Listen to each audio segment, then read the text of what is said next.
Over the years of me writing the books that I've written, since 2008, and the research that I've done in my own personal conscious awakening experience, I find it very interesting to see the progression of personal development I've had through my work over that period since 2008, and also my own conscious spiritual awakening processes over the last 30 odd years over the last 30 odd years of my life.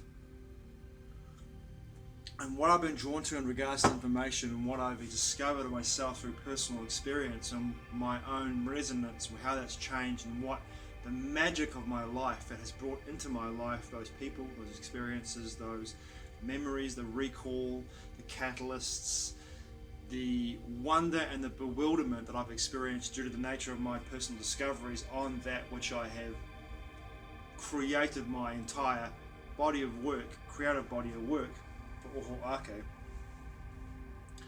And coming to a place in 2022 where I understand what really began for me, the true understanding of the nature of the situation we find ourselves in 2022 globally, and my perception of that is that we are in, and I'm not alone in this perception, that we are in a spiritual war. We are in a spiritual war, and this denotes in my experience and my perception of this situation. It denotes in a multi-layered, multi-dimensional process. Now, that process begins in my perception. I'll always come back to that word perception. My perception, it begins with the idea that in the simulation we are going through, the simulation we live in, this matrix simulation that we are in, the hack of the original, if you follow David Icke's work and the work of the Gnostics, the hack that we are experiencing and downloading and also decoding, the Yuga cycles. If you look at the Vedic text, the Yuga cycles, you have an Iron Age, a Transition Age, a Bronze Age, a Transition Age, a Silver Age, a Transition Age, and then a Golden Age, and it goes through the same cycle again and again and again. And we are moving into an age of transition out of an Iron Age, an age of restriction into an age of more expansion and less density. And it's only a perception of an experience, a decoding of this information to say that it's a spiritual war, because it goes beyond the physical. It goes beyond the physical. This idea of what we're in right now goes well beyond the physical, but there are tiers to this experience and this war. And the war that we are in ultimately is a spiritual war. And that spiritual war comes through many tiers, like I said before, from a less dense level to a very dense level. So from a higher perspective of energetic resonance to a denser, more physical experience.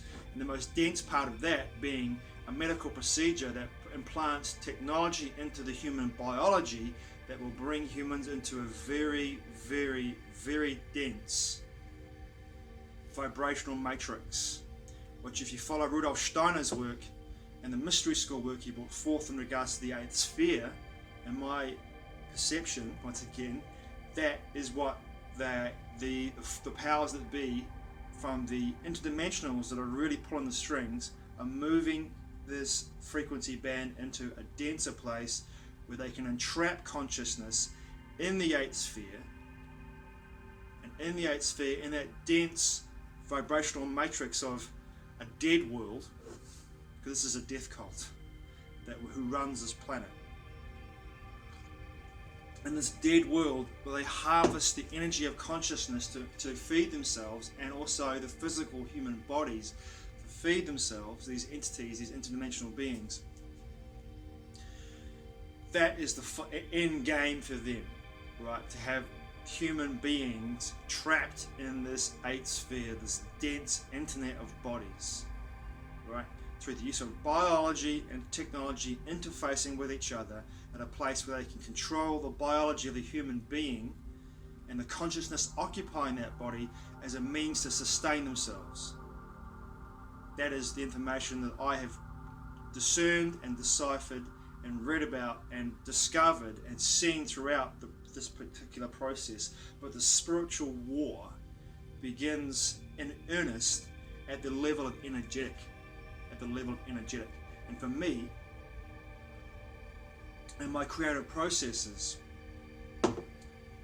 when I began to write with Oho Ake books, I did not see at the time that the work that I was creating through the books that I've written, and there are 14 in total, the books that I have written was showing me, through my own personal development, the nature of the game and the nature of the war that we are in.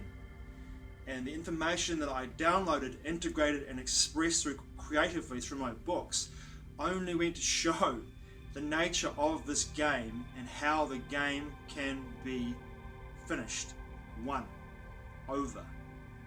And it's so beautifully put in my experience, from Entwined to United, the two novels in this series, the Shadow and Soul series, which is the entire collection of books that I've written, with parts of myself from multidimensional existence. It's so clear to me that when I began Entwined, and the information that presented itself to me from the Akashic records and the guidance that I had from my guides, from beings from other parts of the multidimensional existence, and my multidimensional self, Armon Sueño, who came through me, integrated with me, and I channeled the information that we wrote together to write Entwined. It became so clear to me after I finished that book,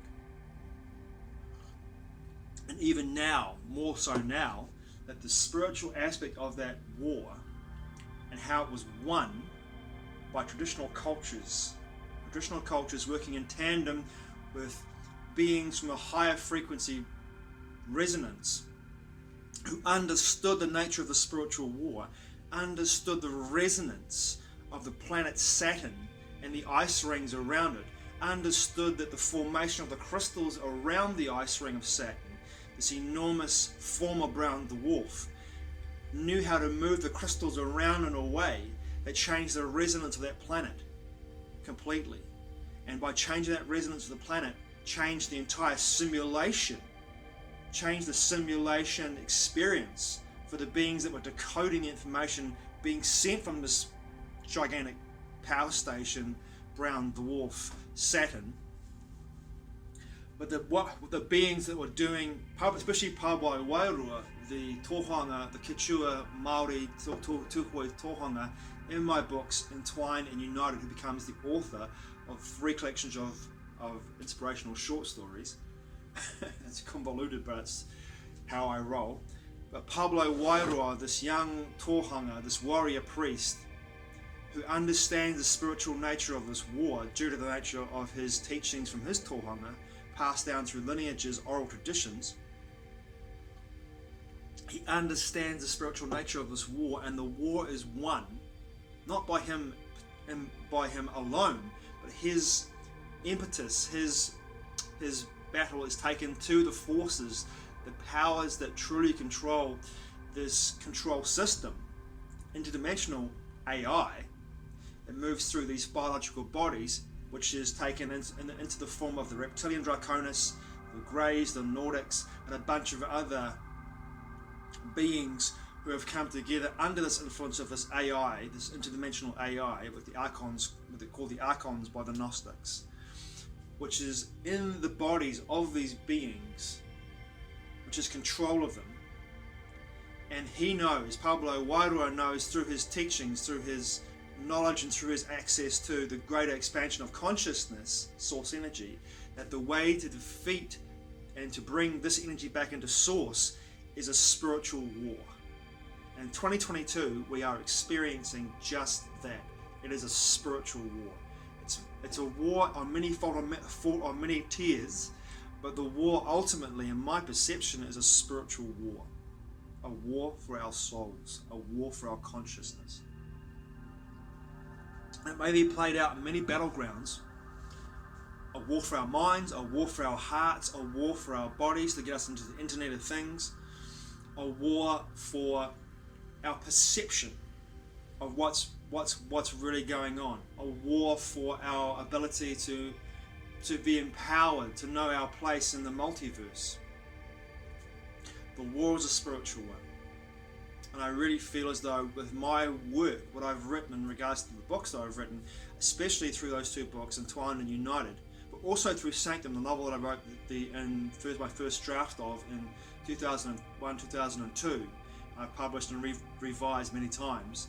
That book as well, and even through all my short stories as well. There's an underlying current there of the spiritual war that's been fought since Atlantis, if not since Lemuria. The spiritual war for this planet and for the consciousness incarnating on this planet and in the galaxy at large and beyond the galaxy, because I feel as though this force, this interdimensional force that moves through biology and is a form of AI, is a form of artificial intelligence that moves through the biology of these beings that it occupies, is not just confined to our planet or to our solar system or to our galaxy. I feel as though it goes beyond that, into the multidimensional tiers of existence. But the battle's been fought on many battlegrounds, and this is one of them. And our spiritual war here on this planet is happening right now. And the battle for our hearts, our minds, our consciousness is prevalent in society. And seeing it as a spiritual war changes the perception of what it is and how we choose to approach it, in my perspective. Is that word again? How we approach it. And for me, the way I move into this particular war against this force is that I'm not going out to battle anybody. I'm looking to empower myself. And there is the difference. I'm doing my own personal shadow work. I'm including my prayer in every day. I've got prayer in my life. I feel connected to nature and to that consciousness that is the planetary consciousness by doing what I can. For example, for me in the morning, I get up at 7 a.m. I meditate at 6 a.m. in the morning. I get my stuff ready for my day at work because I've got to hustle. And then I go down to the ocean and I swim in the ocean. I'm reverent before I get in the ocean. I say my prayer before I get in the ocean. And I get in the ocean with that reverence and that connection that I have with the ocean, with the consciousness of the planet. And that water, it imbues my being. And in that sense, I have an alignment. I feel the alignment with nature. And that alignment brings me into a deeper feeling of empowerment, a deeper feeling of being held. And I'm not afraid to die. I've died thousands of times. It's not a problem for me to leave my body. I've got no problem with that whatsoever. I know where I'm going to when I leave my body. I know that. I've been there. And I know I'll leave from my heart, so I know exactly where I'll go back to. But while I'm embodied in this body, having this experience in this spiritual war, I will do everything I can to be a vessel for source energy, which we all are anyway, and allow that source energy to express itself as best I can by getting out of the way of myself. In that stillness, allow source energy to move through me and move into the unified field, move into this hack and pick it apart. And in my books, especially, like I said before, Entwined and United, I show that spiritual war. I show how it can be one. It can be one. And that timeline, it is one. By a magnificent ruse, cooked up by a brilliant traditional culture that understands the game, understands the spiritual nature of what we find ourselves in regards to the spiritual war that we are in 2022. It began in earnest, in my perception. They had to break the surface. It was overt, it was covert for so long. It had to become overt. And those of us who can see it as a spiritual war understand the nature of this. And we all have our different ways to approach this. But I know in my heart we all want the same result. We all want all consciousness to remember its true nature. We all want all consciousness to be enveloped in the love and the acceptance and the power of source energy. There is no good and bad. That's only a perception. There is only source. Thanks for watching. I truly appreciate it. Mā te wa. I'll see you again soon.